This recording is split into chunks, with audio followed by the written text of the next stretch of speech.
क्या सच में कोई परमात्मा या ईश्वर जैसा है या नहीं है?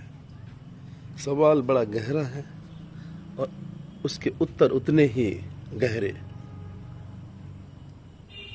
मेरा मानना है कि कुछ हो न हो प्रकृति तो है। आप उसको नाम कुछ भी दे दे, फर्क नहीं पड़ता। आप आम को इमली कहें या इमली को आम कहें, उसकी प्रकृति पर कोई फर्क नहीं पड़ता। आप उसको ईश्वर को माने या न माने, इससे ईश्वर के होने न होने पे कोई फर्क नहीं पड़ता। मैं लाख कहूँ कि सूरज में गर्मी नहीं है, इससे सूरज के ऊपर तो फर्क नहीं पड़ेगा। मैं लाख कहूँ कि चांद में किसी भी तरह की शीतलता नहीं है, इससे चांद की शीतलता में कोई फर्क नहीं पड़ेगा। सत्य को कभी भी किसी की जरूरत नहीं होती है, ये बिल्कुल अपना एक सत्य है।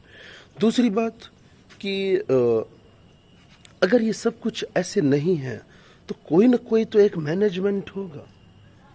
आप किसी न किसी तरीके से तो जुड़े हैं, तो क्या वो हमें धार्मिक स्थलों में मिलेगा? क्या वो हमें धार्मिक पुस्तकों में मिलेगा? मुझे लगता है नहीं। वो हमारे अंदर है, हर एक सेल में है, हर एक सेल में है। वो हमें हर वक्त वो ईश्वर का आभास रहता है। मुझे लगता है कि वो हर वक्त हमारे साथ है। एक भी क्षण वो आप उसके बिना नहीं है, आपका कोई अस्तित्व ही नहीं है उसके बिना। आप सोचिए, हमारी बॉडी में ट्रिलियन ऑफ सेल्स होती हैं और एक अमीबा उसमें से एक सेल जैसा होता है। तो हमारे बॉडी में ट्रिलियन ऑफ अमीबा हैं और एक अमीबा में वो सारी फिजियोलॉजिकल बायोकेमिकल प्रोसेसेस होते हैं जो कि एक दूसरे लिविंग ऑर्गेनिजम्स में होते हैं, चाहे वो ह्यूमन बीइंग ही क्यों न हो। तो मुझे लगता है कि ईश्वर एक एक सेल में, एक एक जगह पे आपके साथ है। उसको कहीं भी किसी भी जगह पे उसको ढूंढने की आवश्यकता है ही नहीं, और आप उसे माने या न माने उस पर कोई फर्क नहीं पड़ता।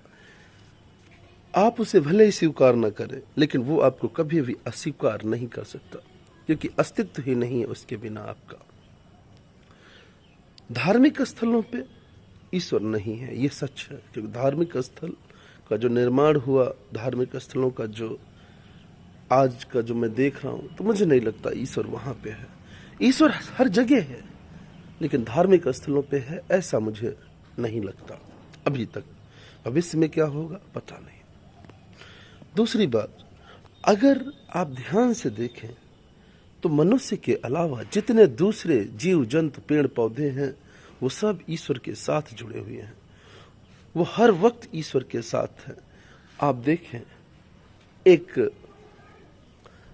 मिर्च का कलर कैसे कैसे बदल जाता है।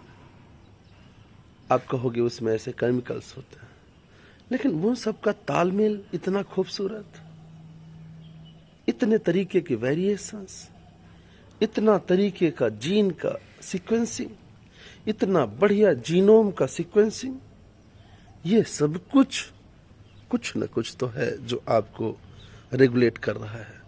और आप उसे प्रकृति कहें, ईश्वर कहें या कुछ भी कहें, कोई फर्क नहीं पड़ता उसमें।